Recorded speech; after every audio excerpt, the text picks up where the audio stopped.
Assalamualaikum warahmatullahi wabarakatuh. Perkenalkan, kami dari kelompok 1. Saya Yosilda Fareja, NIM 024. Perkenalkan, nama saya Indriana Marotunggonia dari NIM 023. Perkenalkan, nama saya Nurul Qasida Fitria, NIM 20028. Saya Ailia Firdausi, NIM 027.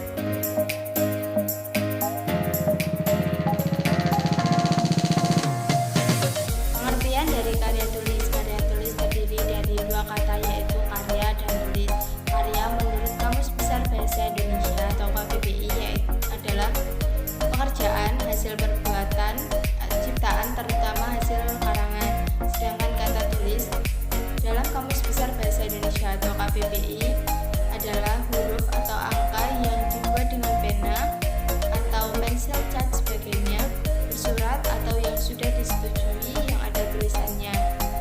Jenis karya tulis ilmiah dibedakan menjadi 3, yaitu karya tulis ilmiah, karya tulis non-ilmiah, dan karya tulis semi-ilmiah atau populer.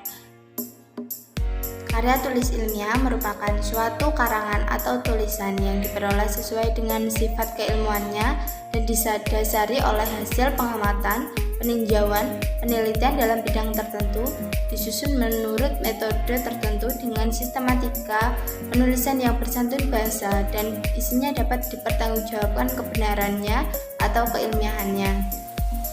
Karya tulis semi-ilmiah adalah karya tulis ilmu pengetahuan yang menyajikan fakta umum dan menurut metodologi penulisannya yang baik dan benar, ditulis dengan bahasa konkret, gaya bahasanya formal, kata-katanya teknis, dan didukung dengan fakta umum yang dapat dibuktikan benar atau tidaknya, atau sebuah penulisan yang menyajikan fakta dan fiksi dalam satu tulisan, dan penulisannya pun tidak semi formal, tetapi tidak sepenuhnya mengikuti metode ilmiah yang sintesis, analitis, karena sering dimaksudkan karya tulis non ilmiah.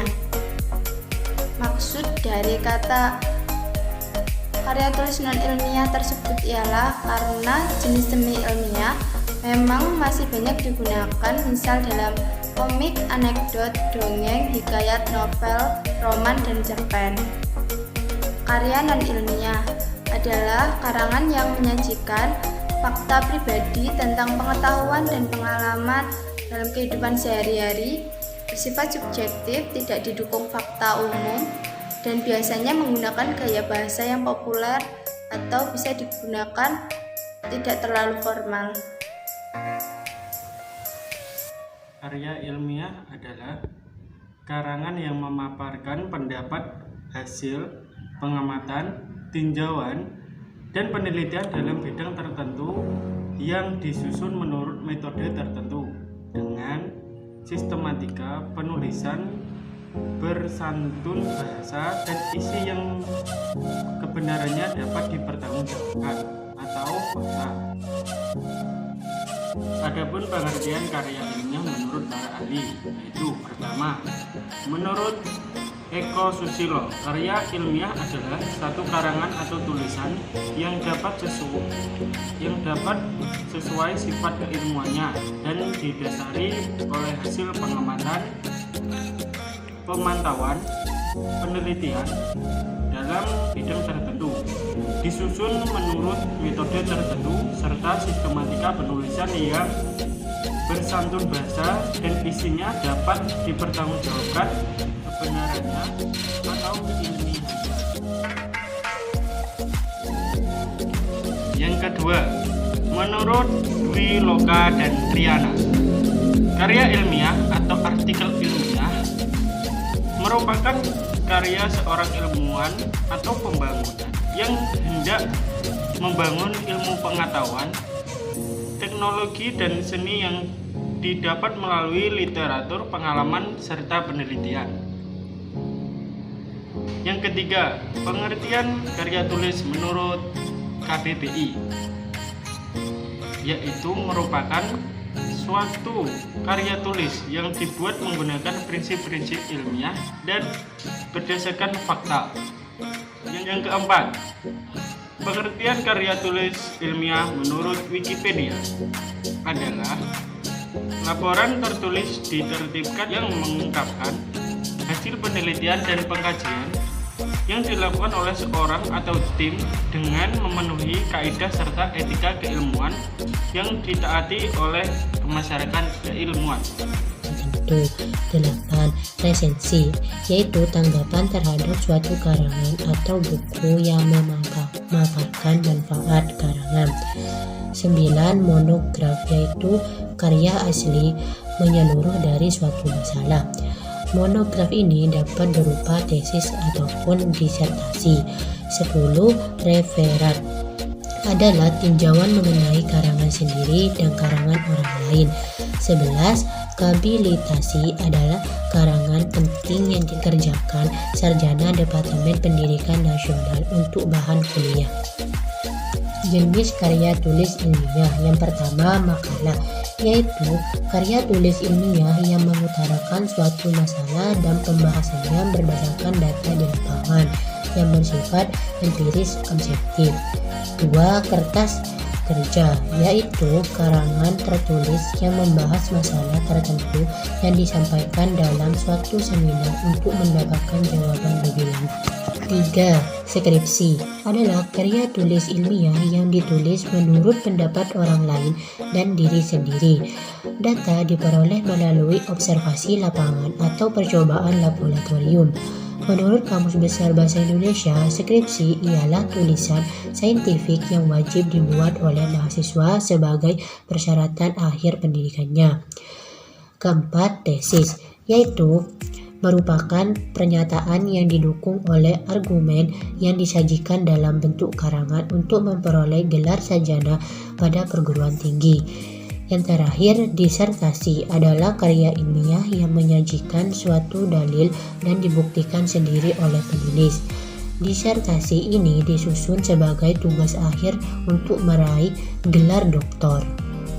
Karya tulis ilmiah dikategorikan ke dalam 11 macam, diantaranya 1. Laporan penelitian adalah laporan yang ditulis berdasarkan penelitian.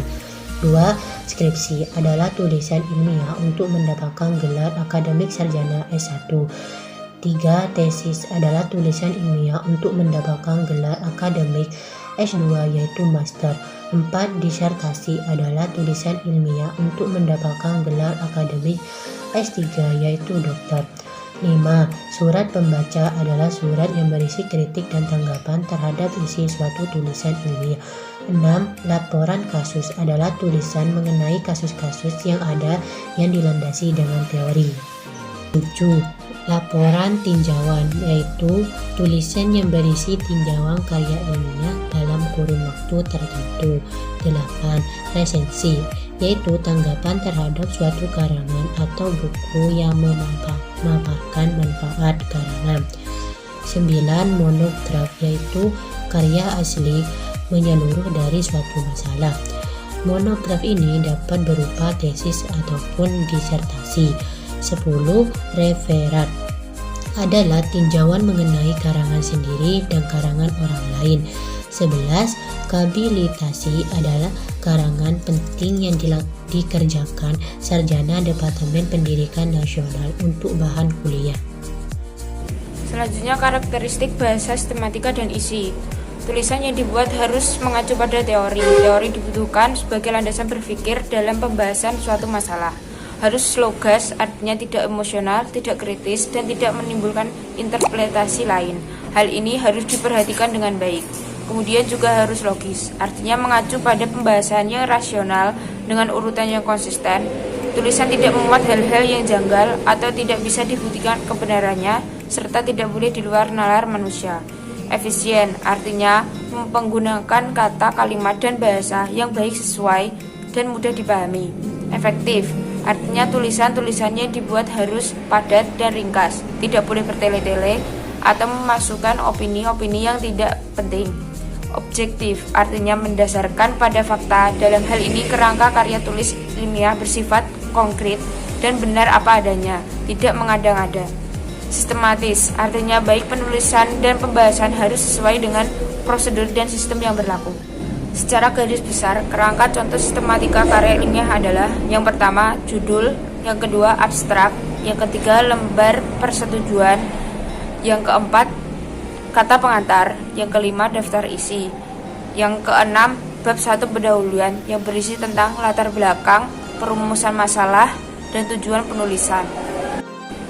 Yang ketujuh, bab 2 kajian teori dan metodologi penulisan, berisi kajian teori, kerangka berpikir, dan metodologi penulisan. Kedelapan, bab 3 pembahasan, berisi deskripsi kasus dan analisis kasus. Yang kesembilan, bab 4 kesimpulan, berisi kesimpulan dan saran. Yang ke-10, daftar pustaka, berisi bab 1 pendahuluan. Yang pertama, latar belakang masalah; yang kedua, rumusan masalah; yang ketiga, tujuan penelitian; yang keempat, manfaat penelitian. Bab kedua, kerangka teori, berisi 1 landasan teori, 2 hipotesis penelitian. Yang ketiga, bab 3 metode penelitian. Yang pertama, jenis penelitian; kedua, definisi konsep dan operasional variabel; yang ketiga, populasi dan sampel penelitian; yang keempat, jenis sumber dan teori pengumpulan data.